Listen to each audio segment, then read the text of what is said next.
Well, this is Sunday. No idea what the date is. Oh, hold on. I think I do, because I'm using my Samsung phone, so I can use my LG phone, which is my main phone, as so 7th, October 7th, Sunday. Like, I'm in a funny situation where I have two phones, and sometimes I feel I have too many phones, but mostly I'm using this one that I'm recording with. I'm using it as a camera because actually it shoots like, the color. I think the colors and sharpness is better than all on LG, but sometimes I see issues with focusing. Actually, let me switch to where I can see my face.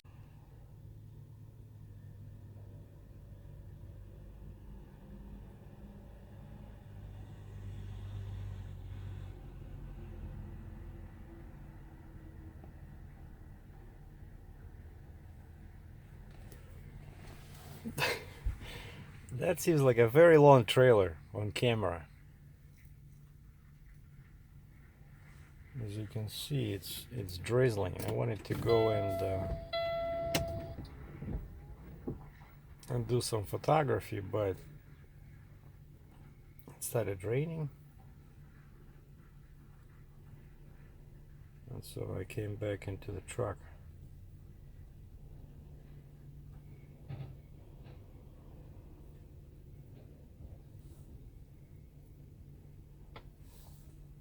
So yeah, I wanted to switch the camera to a selfie, to this what's known on the Samsung as selfie mode. And then this guy shows up, Oklahoma plate on the trailer. So we just want to see if there's gonna be any interesting accidents to record. Maybe like he's gonna hit my truck, I don't know. Then it would make a cool video. And I always get nervous when they start turning their wheels so close to me.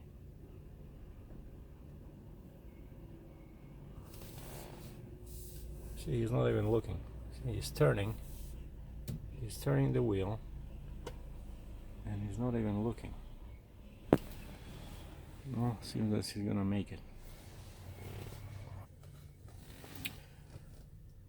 Alright, are we recording? Yes, we're recording. Where's our camera? It's over here, top left. So basically, if I'm looking at my face, you will see me looking to the side, because the camera is on the side of the, like the little window, is at top left. So I have to look top left like this, which is weird, which is why some YouTubers wear glasses.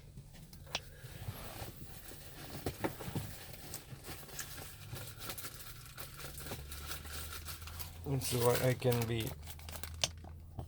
just that kind of a, well, I can be just that kind of a YouTuber, right? If Casey Neistat can wear glasses, so what's wrong with Captain SERGEI over here?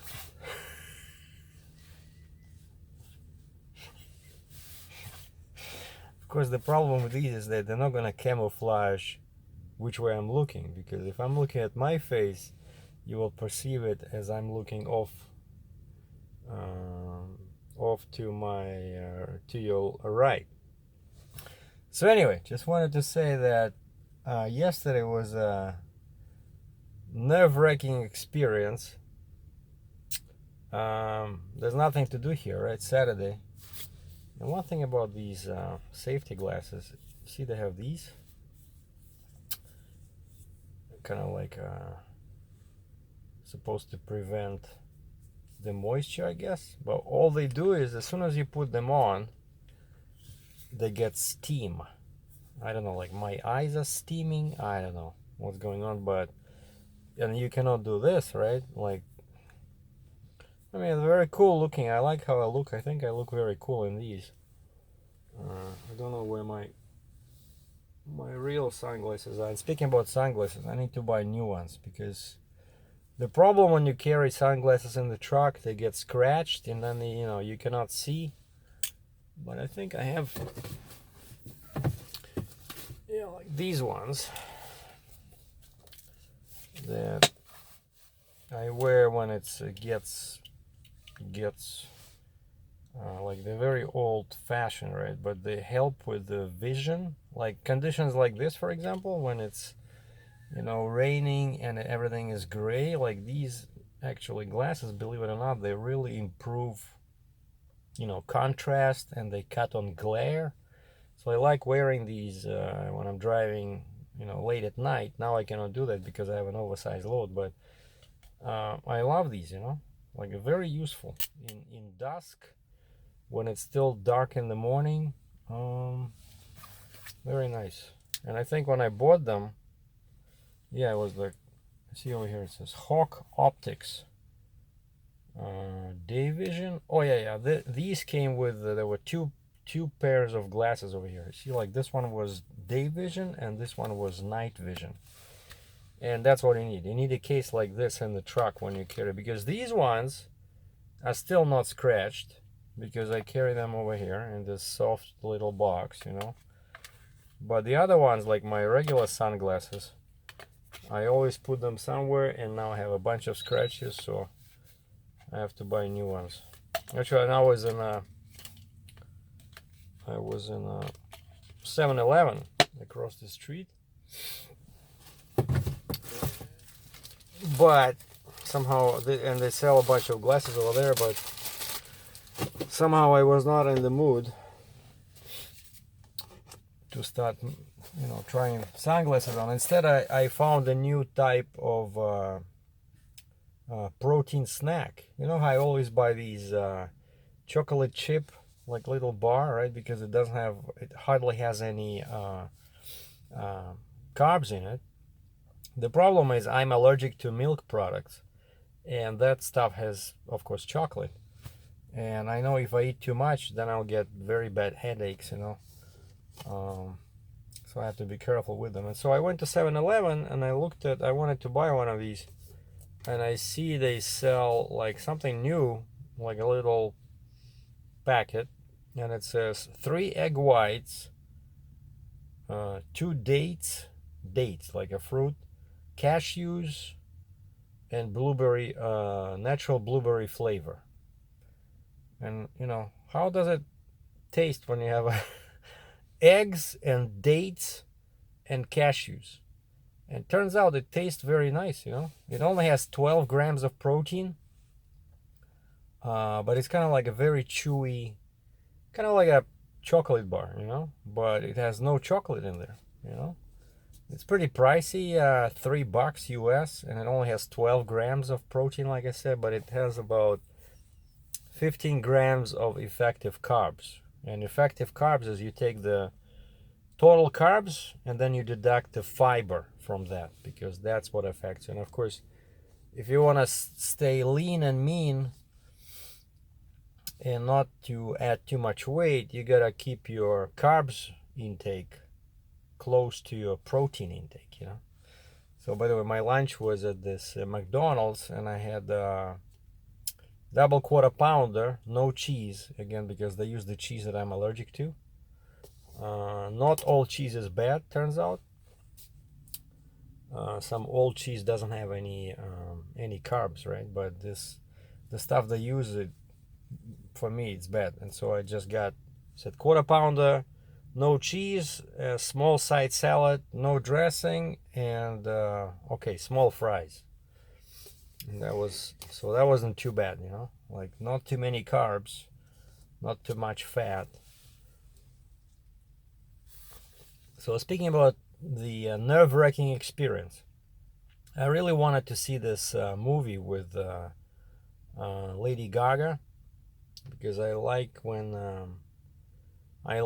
to see popular singers act, because quite often they're very good, in movies, because they act on stage all the time, right? Like, I like J-Lo. J-Lo, I think she's fantastic as an actress. And quite often, I like their acting talents better than their singing talents, you know? I don't know. But they bring something. These scene performers, I think they bring something to the world of movies, you know? Like, but anyways, I wanted to see this movie, and I don't want to drive my truck. I don't want to deal with these hoses and, you know, drive the truck. I don't want to take off the sign on the front, oversized load. So I go to my favorite Uber app on the phone, and I click my destination because I found a movie theater. There's one like 20 kilometers from here, basically 12 miles. But then there's another one, but it's a small town. I looked up on the map. There's nothing to do there because I thought I would go for a walk after, maybe do some photography. But there's a major shopping center with this huge movie theater in East Lansing, right off US 125 or 127. But it's big, very big mall, you know, with restaurants and stuff like that. But that one is 20 miles away, right? So basically 32, probably 33, 34 kilometers, you know? And so I put that destination in the Uber app, and the wheel, and I said, yeah, confirm. And the wheel starts spinning and keeps spinning for like 5 minutes, and then eventually it spits out the message, no cars available. And so I Google it, taxi cab, Perry, Michigan. And the first result is something called the B&B or BB taxi. And this one and the next one, they all have like under 4, like the review, you know, the score of customers. There's nothing like 4.5, 4.6. They're all like 3.5, 3.2, so not very good. But this one was like the best in terms of ratings. And so I call this guy. The guy answers the phone. Turns out he's the driver. Basically, he's like me, I guess, independent. He's the boss. He's the dispatcher. He's the driver. So he has to wear many hats, and I had to become involuntary witness to that. This guy performing many functions as we were driving towards the movie theater. So yeah, we arranged. I told him where I was. I called him from my American phone with my funky New Jersey number. And this guy shows up 20 minutes later, picks me up in this some kind of a very old, well, not too old, but it was making some kind of noise and like in the back, you know, a van. I think it was either Chrysler or Dodge, something like that. And he has his girlfriend with him in the front seat, so it's like a family affair. The guy's all covered in tattoos, which is, you know, adds production value to the experience of the passenger. And he drives 80 miles an hour because I sit in the back and I can see, which is fine, except that he's holding the steering wheel, wait for it, his left knee. Why? Because I mentioned the many functions, right? So at one point we start talking, okay, he's driving with his hands on the wheel or one hand, and he's clearly bored driving a van, and there's noise from the transmission in the back, 80 miles an hour. We like the speed, like the feeling is as if we were driving, I don't know, 100 miles an hour, you know? And I get slightly nervous. I start looking for my safety belt. I put the safety belt on, but you know, you never know. This guy is coming there's a truck in front of him, and we keep talking. And he says, what movie are you gonna see? And I tell him about this Lady Gaga affair, right? And he's in the curb lane doing 80 miles an hour, and I see he's coming up on a truck, like semi-truck, like mine. And no semi-truck will drive 80 miles an hour in Michigan, right? And yet this guy stays in the curb lane all the way to the end till like he's 20 feet away from the bumper. Then he starts checking his mirror, change lanes, and then he goes back into the curb lane, you know? So basically he doesn't look far ahead. He does not anticipate. He's distracted by our talking and maybe his thoughts. And then the phone rings, and he has 2 phones. the phone rings and he picks up the phone with his hand. And I don't know, I know it's illegal for truckers, right? They always go after us and give us, points. You lose your license if they catch you do this 3 times, hold your phone, right? And I'm pretty sure like now it's for cars the same thing, right? Anyway, so this guy picks up the phone and he starts talking, and clearly I can hear my part of the conversation that somebody wants to hire him, and it's like a long trip, like 120, 140 miles, or 80, like something long, much longer than what we were doing.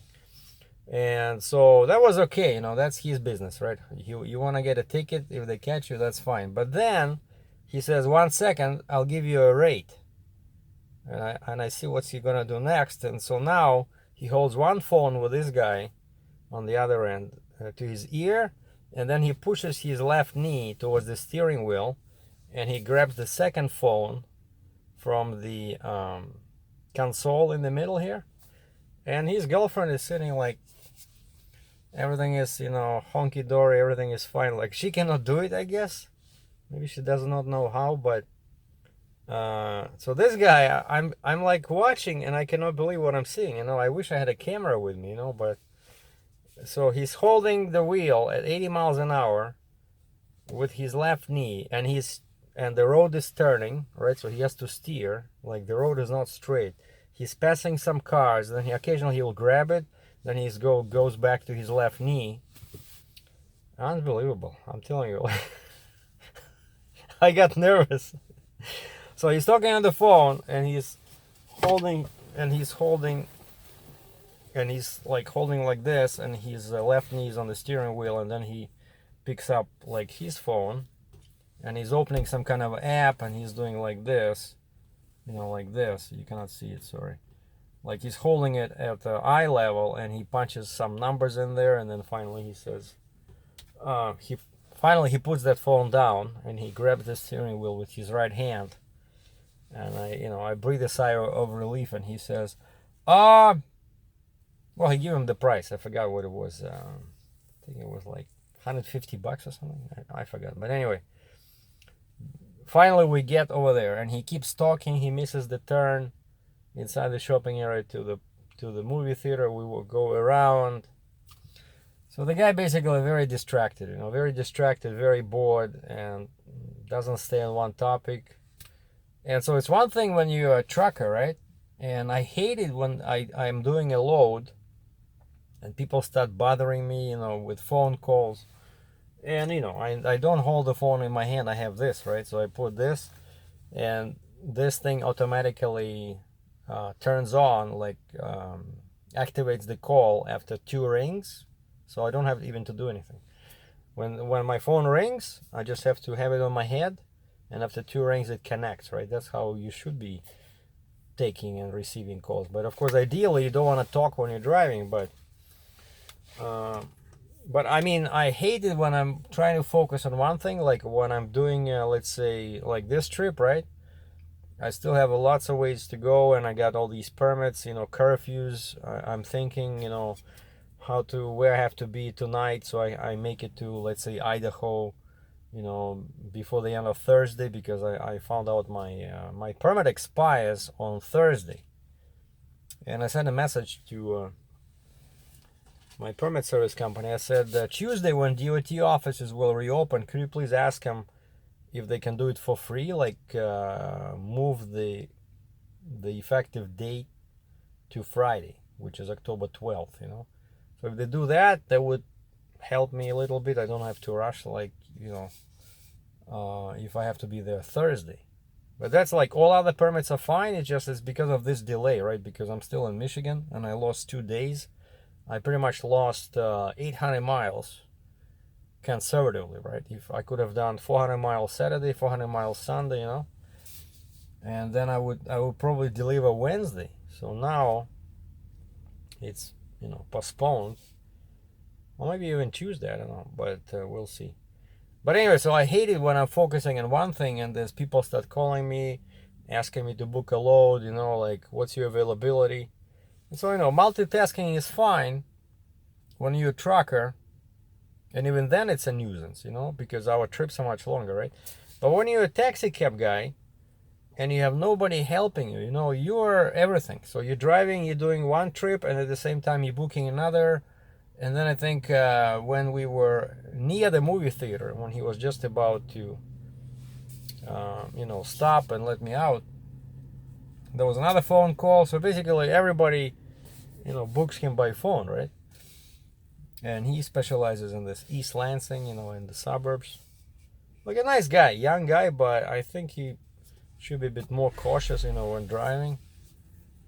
I don't know. I'm just saying that like for him, he needs an assistant, clearly,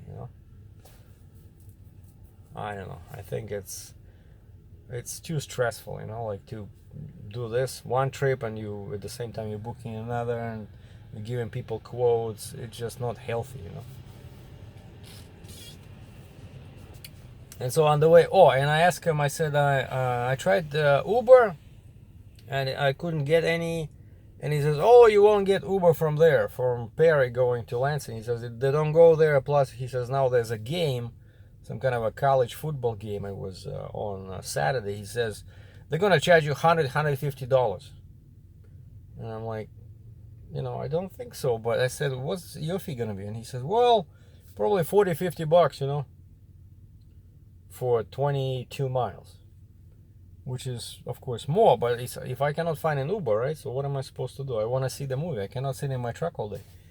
And so, yeah, by the time we reached there, it was like, I forgot what it was. He says, let's make it 50. So I think he probably added something in there. So I didn't give him any tips. I just gave him $50 cash. But on the way back, I know when you're inside a big city, it's always possible to find an Uber. Like it's hard to get them in a suburb because they're all sitting in the city, right? But once you're in the city, it's easy to get back. And so I was walking around there. I wanted to go to a restaurant. There was this great fish market, and I love grilled wild caught fish. Just grilled, no bread, with some veggies. I was sitting in the movie. I was thinking about this, like maybe get some, I don't know, rainbow trout, whatever they have, like wild caught. I like that. I go in there and it's this fish market, this famous, I guess it's just like a chain, right? And it's so crowded, there's people in the lobby there. And so I see that you have to sign up, and wait. And of course, this being Saturday, so I asked them, how long do you have to wait for a single person? And they said 30 minutes. And I said, no. And she said, well, if you want, you can sit in the bar. I walk around the bar, there's couple of seats, but there's people, so basically you have to sit like this. You won't have any elbow room. There's no spots where there's two seats. It's just one spot. Maybe there was two spots for the entire bar area. So anyway, I go across the street to the pasta place, and these guys had a very cool building. I took a picture of it. I put it on my Facebook, like a very nice freshly painted, I think, building. And over there it was even worse. They said 40 minutes waiting time. So I went across the street from this place. There was some kind of a Mexican place, and over there's no lineup because there's no alcohol. It's just like a fast food, like a burrito place. So I had a couple of tacos in there. And opened my Uber app and tried the same thing, except now I was going to Perry. And guess what? 3 minutes later, no, maybe like the wheel was spinning, maybe, I don't know, 15 seconds, boom. I see a guy. Nathaniel, ETA 5 minutes. Cool. And I gave him this Dick's Sporting Goods as a landmark. I said, entrance to Dick's Sporting Goods, because it was next door to this Mexican place. And while I was waiting for him, I went inside, checked some toys in there, and then the guy arrived. Very nice young kid, nice car, much better than that van I drove from Perry. And the fee was, I think it was like $35, $35. A very nice guy, not talking on the phone. driving 70 miles an hour, which is the speed limit over here. No girlfriend, you know, so no distractions. And we talked. I was talking about YouTube. I gave him some tips. I said video content. I said online video. So that's the answer in the 21st century if you want to make money. Online video. And the guy says, what do you mean? And so he had no idea how YouTube works. So I started talking him through the steps. I said, you know, find something you're good at, like a hobby or a job or whatever you do after work, and start a YouTube channel, you know, and you can make money. And the guy says, how do you make money with YouTube? So I show him we're driving, I show him my cameras, I show him my little thing I put on my head. So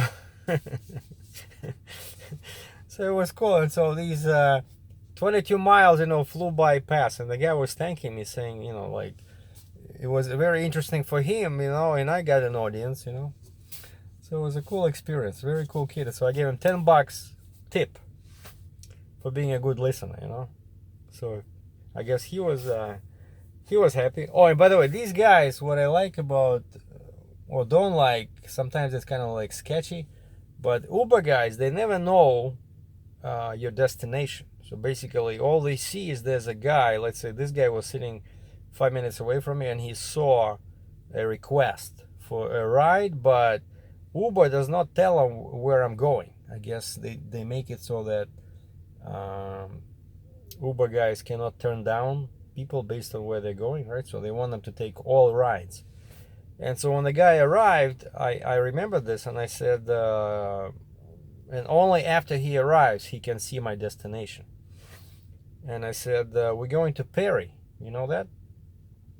And I was prepared that he would say, oh, I'm sorry, you know, I have to be at home in 10 minutes. And he says, Perry, Michigan?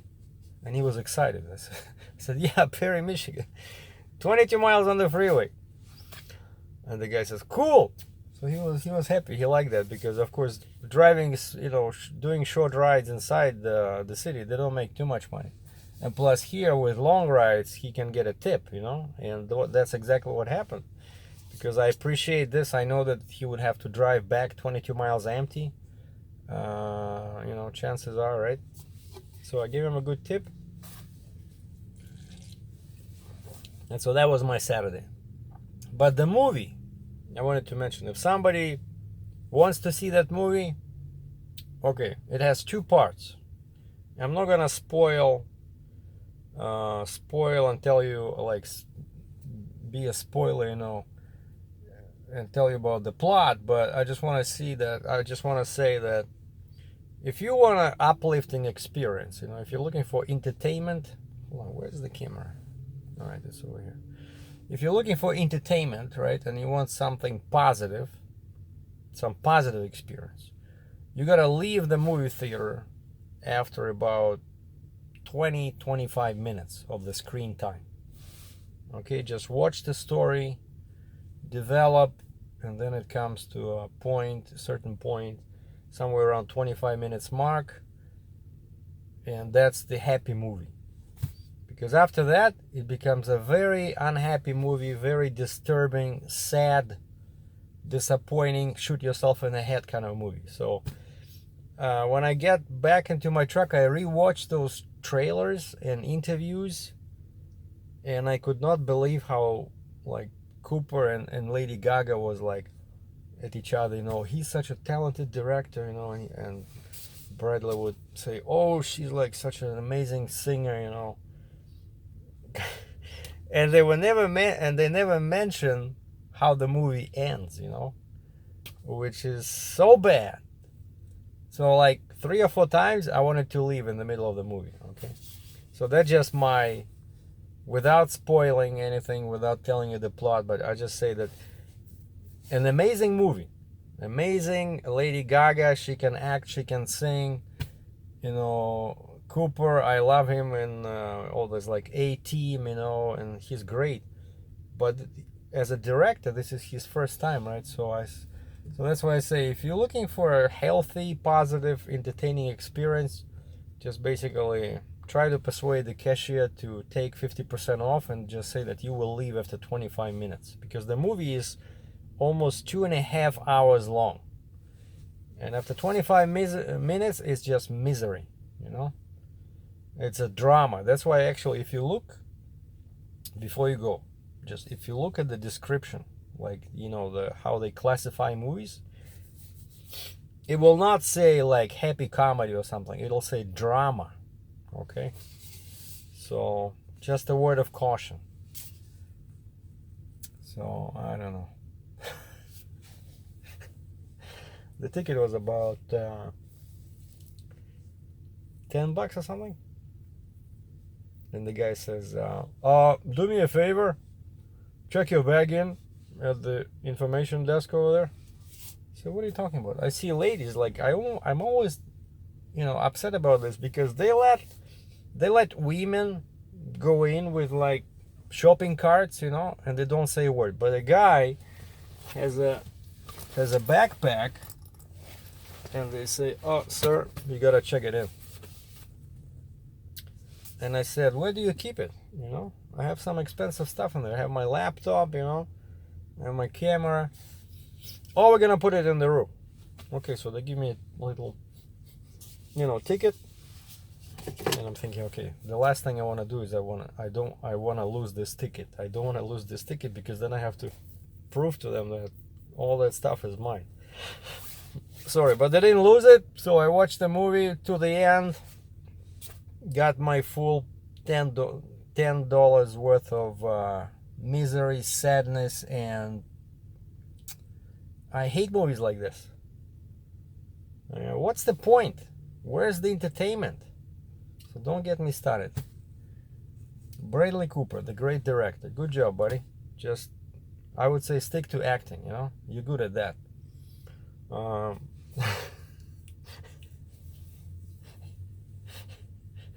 I'm sorry for being harsh, but you try sitting there for 2.5 hours.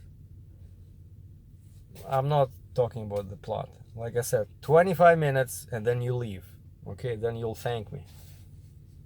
And then, let's say there's 2 girlfriends. You go into this movie theater, and one girlfriend, you're sensitive, you like happy movies, so you leave after 25 minutes, and you leave your girlfriend in, and then you meet after, and your girlfriend comes out with these bleary eyes, you know, tears, and she looks like 10 years older, and then you'll understand what I'm talking about.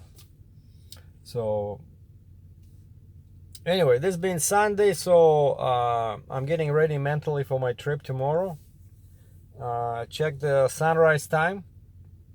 That's basically, I'm just telling you what I have to do as a trucker, right? So because there's a lot of responsibilities. Michigan, I cannot drive half an hour before sunrise or half an hour after sunset. It's daytime only. So I checked the sunrise time, Perry, Michigan. I think it was like 7:37 or 7:40 or something. So I already set my alarm for 7 o'clock, because I always need 45 minutes before I start rolling. So that's good on the one hand, but on the other hand, you know, I wish I could have started earlier. And then I checked the expiry dates on all my permits on my computer, and I saw that only Idaho can pose a potential problem, because it expires on Thursday. And I checked the distance on Google Maps. I looked where like which truck stop, because you know I drove here many times before, so I know which truck stop I can stop.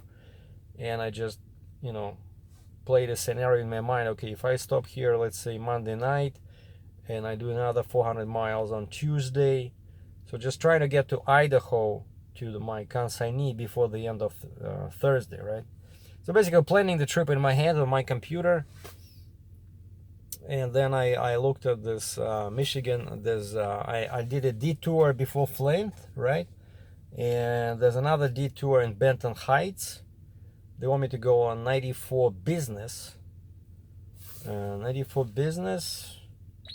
Hold on, I'll just show you guys. Which is actually not too bad, right? Because sometimes, you know, you can be off the regular freeway, you know, for 20, 30, 40 miles, you know. But thankfully, even though sometimes I don't like this drop side rail trailer, but this is one of those times where actually it helps, because I'm 13.4 or 13.5 or something like that. But yeah, so in Benton Heights, you want me to go on 94 Business? I go west, and then I catch, what is it, 135, 139. And then there's Michigan 139 goes south back to 94. So kind of like I go west and then south instead of staying on 94. And that's my detour. And Indiana, there's no detours, just 94 to 80 straight west into Illinois. And as soon as I hit Illinois, they do the same thing to me again. I cannot go on that tiny little spot, toll area on 294. They want me to go, I think it's 83 or 53. As soon as I enter, basically, I take the first exit. Oh, it's Gary, Indiana. Yeah, I take the first exit and go south, and then just go around that big pit, and then go back to 94 after this 294 thing ends, right? So Illinois is good, and basically I didn't see any other detours. It's pretty much all 80 or 94, whatever. So yeah, Iowa, and then Nebraska, and then Wyoming, and then Idaho. Yeah, and so the Nebraska can be difficult because there's a bunch of curfews in there. So I gotta time that. So that can be the danger, you know. But other than that, all I gotta do is just be careful, because I am wide, right? 11.2. Watch my passenger side, you know. Don't hit any mailboxes. Of course, I hope you guys realize I was joking about mailboxes. I have not hit a single mailbox in my life. So you just gotta watch the passenger side. Sometimes there's cars coming too close to the road, you know, without realizing that that the flashing lights and the daytime driving lights and flags, they don't realize that it means that it's an oversized load. They just think the guy is playing, you know. So you gotta think like they're kids, you know. You gotta be more responsible, you know. Defensive driving, keep your distance, keep your eyes on the prize, the big paycheck at the end of the tunnel, you know, and just drive slow. Oh, there was a video.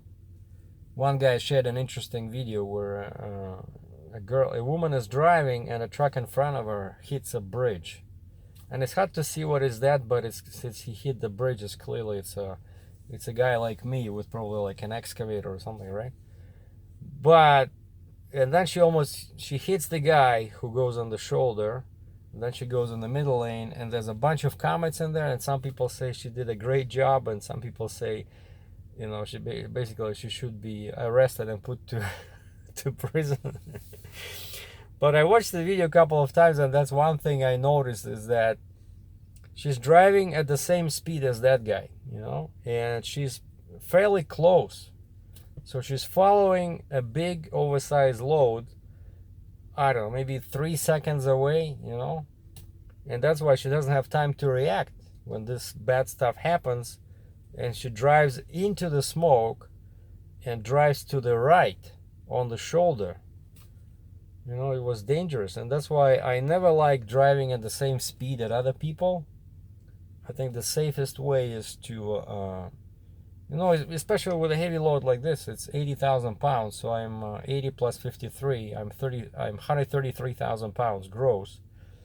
And so I know that the faster I go, the more fuel I burn. And since I'm paying for fuel, that means that the money I'll be paid will be less, right? So the less I pay for fuel, the more money I make, you know. And so I drive, you know, as you probably know, right, 56, 57 miles per hour. So you will never see me following another guy, you know, 2-3 seconds apart. It's just dangerous. But this girl, you can see she's following that guy, and then she starts screaming when she drives into that smoke. And I don't know, you cannot see if I guess she hit the brakes, but she went on the shoulder. Like, scary stuff. And it all happens like within 5 seconds, 10 seconds, you know. Basically you can lose your life like that, you know, if you're not careful.